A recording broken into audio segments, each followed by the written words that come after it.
নমস্কার বন্ধুরা, West Bengal council of higher secondary education উচ্চ মাধ্যমিক কম্পিউটার অ্যাপ্লিকেশনে 2025 সালে সাজেশন দিচ্ছি। আজকের অধ্যায় মাইক্রোসফট অ্যাক্সেস। এই মাইক্রোসফট অ্যাক্সেসের প্র্যাকটিক্যালটাও আমি দেখিয়ে দেবো। এক্সেলের প্র্যাকটিক্যালগুলো আমি ভিডিও দিচ্ছি। আর প্রথম অধ্যায়ে লজিক গেট থেকে সাজেশন দেওয়া হয়ে গেছে, এসকিউএল থেকে দেওয়া হয়েছে, সেগুলো নেবে, সেখান থেকেও তোমরা সকল কোশ্চেন কমন পাবে। আজকের অধ্যায় মাইক্রোসফট অ্যাক্সেস। তো প্রথম প্রশ্ন, মাইক্রোসফট অ্যাক্সেসে ফর্ম এবং কোয়েরি তৈরির ধাপগুলি লেখো।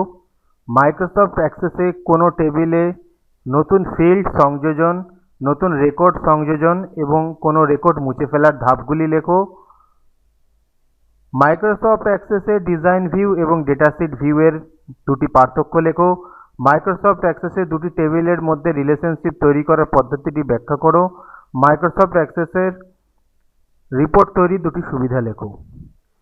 মাইক্রোসফট অ্যাক্সেসে একটি অটো রিপোর্ট তৈরি করার পদ্ধতি লেখো। মাইক্রোসফট অ্যাক্সেসের রিপোর্ট তৈরি করবে কিভাবে তা লেখো।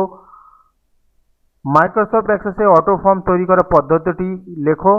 সিলেক্ট কোয়েরি এবং ক্রস ট্যাব কোয়েরির মধ্যে দুটি পার্থক্য লেখো। মাইক্রোসফট অ্যাক্সেসে ওএলই অবজেক্ট এবং মেমো ডেটা টাইপের দুটি কাজ লেখো। মাইক্রোসফট অ্যাক্সেসের টেবিল তৈরির ধাপগুলি লেখো ডিজাইন ভিউয়ের সাহায্যে।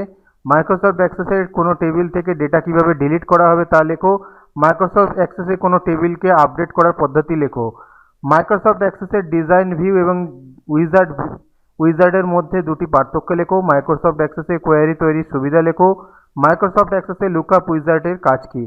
মাইক্রোসফট অ্যাক্সেসে ডেটাশিট ভিউ এবং ডিজাইন ভিউয়ের মধ্যে পার্থক্য লেখো।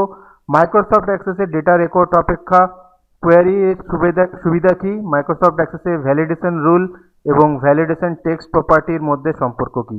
মাইক্রোসফট অ্যাক্সেসে নাম্বার ডেটা ফিল্ডে যদি টেক্সট টাইপ করা ইনপুট করা হয় তাহলে কি হবে।